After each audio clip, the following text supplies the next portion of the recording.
Kita ke informasi lainnya, pemirsa. Pemerintah Kota Makassar telah menerima surat keputusan Menteri Pan-RB terkait kuota dan formasi CPNS 2019.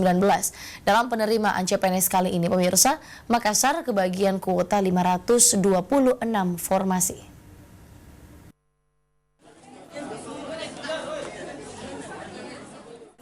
Pemerintah pusat akhirnya menyetujui kuota dan formasi penerimaan CPNS tahun 2019 khusus untuk Makassar.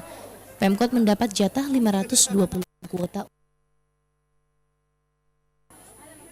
Pelaksana tugas Kepala Badan Kepegawaian dan Pengembangan SDM Sitiara Kinang mengatakan, dari 511 usulan formasi CPNS dan pegawai pemerintah dengan perjanjian kerja atau P3K, hanya 194 yang disetujui pusat. Namun, Kementerian Pan-RB memberikan kebijakan penambahan kuota secara nasional.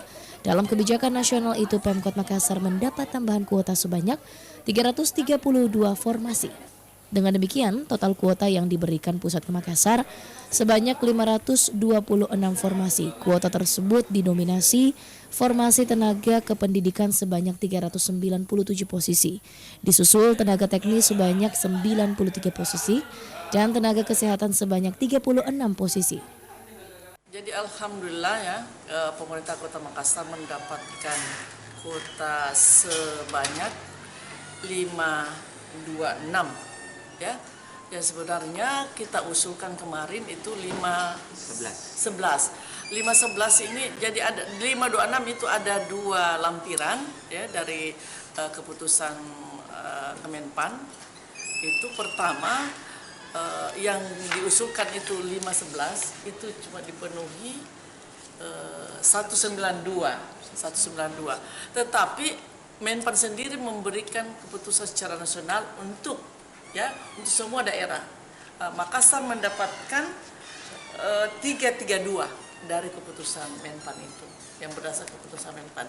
Keputusan Menpan terkait dengan usulan itu dia cuma memberikan kita 194 bukan 194.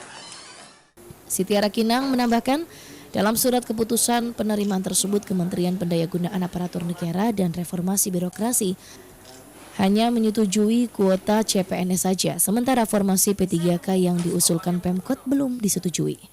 Mardianto Hamid, Celebes TV.